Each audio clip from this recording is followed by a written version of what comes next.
29 баштап Кыргызстанда парламенттик шайлоонун үгүт өнүктүгү башталды. Үгүт иштери 27 ноябрга чейин уланып, шайлоо 28 ноябрда өтөт. Бул ирет жогорку кеңеште 90 депутат болот. Анын 56-сы партиялык ачык тизме менен, 36-сы бир мандаттуу округтан шайланат. Бир мандаттуу 36 округтан 321 талапкер жана 21 партия каттоодон өткөн.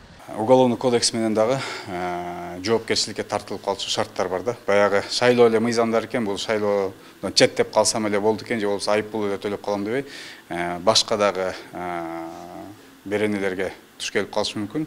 Ал боюнча укук коргоо органдары иш алып барышат. Ошондуктан мыйзам бузбай, мыйзам талаасында үгүт иштерин жүргүзгөнгө баарын чакырып кетебиз. Буга чейин да чакырып атканбыз, дагы чакырабыз. Бири-бирин сыйлап, мыйзамды сыйлап, эң негизгиси шайлоочуларды сыйлап, жакшы маанайда үгүт иштерин жүргүзөт деп бардык талапкерлерди, саясий партияларды чакырып кетебиз. Учурда талапкерлер жер-жерлерде үгүт иштерин жүргүзө баштады. Ал эми жарандар болсо эл үчүн иштей турган татыктуу талапкерди тандоо учуру келгендигин билдиришет. Депутаттар таза депутат керек да. Эл үчүн, мамлекет үчүн күйүп жанган эме керек. Ал мурдагы депутаттар баарын шайлабасы керек. Жаңысын коюш керек.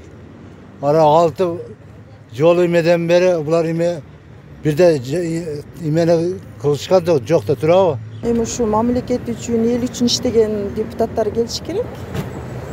Жаңы депутаттар келген жакшы болот дейм мен. Жаштарга бериш керек, иштей турган, жакшы адамдар келиш керек да депутаттыкка. Бизге ушу эл үчүн, мына Кыргызстаныбыз үчүн кызмат кыла турган жаштардан келсе дагы жакшы болот. Ошолордон бизге ак ниет, ак эмгек кылып иште бере турган депутаттардан келсе жакшы болот да. Шайлоого барамын, анан бюллетенди карап көрөмүн. Ошону анан өзүм тандап алган адамга добуш берем.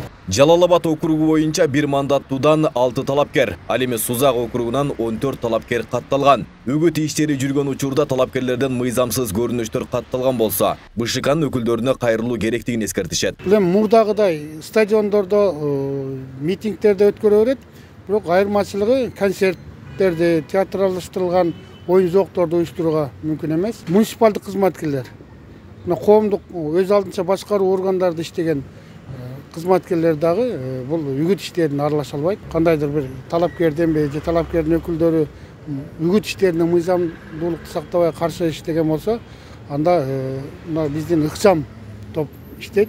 Ар бир округдук шайлоо округ комиссияларында телефон номери 23965 номерине чалып билдирүү берсе болот. 2020-жылы 4-октябрдагы жыйынтыгы жокко чыгарылган парламенттик шайлоого 16 саясий партия катышкан. Андагы шайлоонун таза эмес өткөнү калктын жапырт наразычылыгын жараткан. Октябрь окуяларынан кийин шайлоо мыйзамдарына өзгөртүү киргизилип, босого чек 7%дан 3%га түшүрүлүп, кийин кайра 5%га көтөрүлгөн. Өлкө аймагында номер 2 форма менен добуш берүү жокко чыгарылып, күрөө 5 миллион сомдон 1 миллион сомго азайтылган.